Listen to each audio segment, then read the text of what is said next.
Hey, Sherry with Sherry's World. So just to continue, so it's Labor Day week.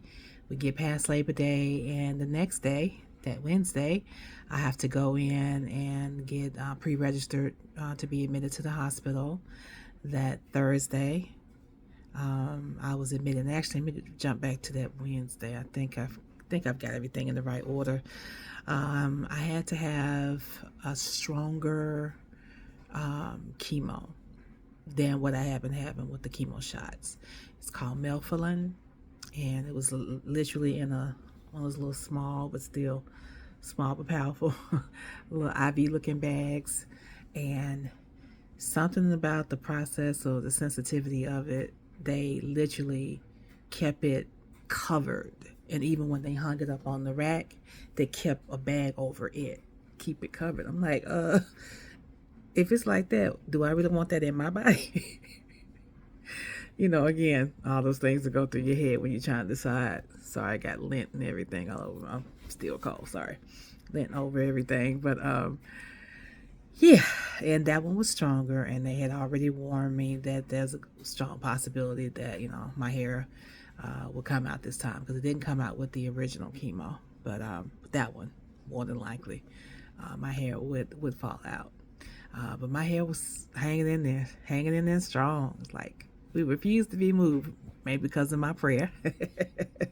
Because one of the things I decided to do was not get it tightened before I went in because I didn't know what the process would be. I didn't know if that would be painful for me to have all that happening inside my body and then it, kind of translate, through the hair or whatever. So I just left everything loose and and wild and free the way it was. They also said that I wouldn't be able to have like manicures, pedicures, which I don't do a lot of anyway, but still, if I needed to take care of my nails, I had to use a file. I couldn't clip them. Anything that could possibly cause me to cut myself, or if something happened and caused me to bleed, they didn't know how long it would take for my blood to, clot, not clot, but you know what I'm saying, to be able to coagulate and not just keep, bleeding profusely. And so I did everything I thought I needed to. Shaved, cut hair, cut nails, everything.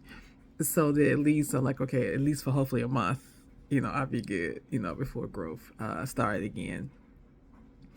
Um, so yeah, that was kind of interesting. Probably more info than y'all need to know. But hey, it's me. So yeah, I had that probably about 20 minutes for that to go into my body, but a very long lasting.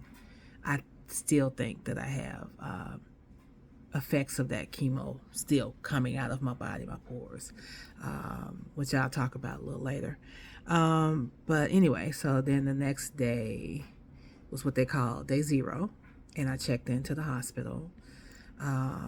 Instead of trying to come in every day, I just stayed at the hospital, and then that Friday is what they called day one, and they gave me back my stem cells and began the process. Now, what's funny is I did very well that day. I ate, they were surprised to see me eat. I mean, just like I'm talking to you now, is how I was on Friday and a little bit on Saturday. By the time Sunday came, the lethargic way that they were looking for me to look or be was exactly how I was, and I stayed that way well into October and parts of November, which we can talk about that later too. Um, but I was still thankful, and I wish I could have done a little bit more, but it was hard to eat. After a while, I didn't have an appetite. Nothing tasted right. I had to literally learn how to chew and swallow again, because when it dawned on me, I've been chewing this food for about 5 minutes now. Why is this food still in my mouth, and why haven't I swallowed? Because it is such a part of you. You don't think about the fact that you're chewing and swallowing. But I chew so much, I feel like this got to be how Miss Muffet, who sat on Tuffy Fields, eating her curds and whey. I feel like I was just chomping and nothing was going anywhere. Everything felt heavy.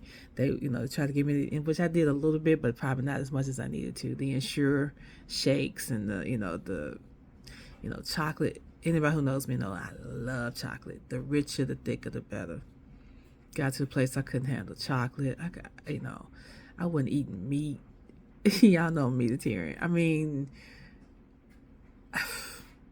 and I lost weight, which I was thankful for. I said, thank you for this weight loss. I didn't realize I had lost weight until I got out of the hospital and saw myself in the mirror. And I went, oh my God, I did lose weight. So I was thankful for that. And I want to keep it off. Even though I feel the little pudge in my belly area coming back because I'm eating again. I'm still probably not eating like I used to, but thank God that my appetite is back, because I didn't have an appetite. And my friend, my retired nurse friend, who I have to tell you more about her in the next video, was fussing at me, along with the outpatient coordinator, all of them fussing at me. But anyway, we'll talk about that when I get back.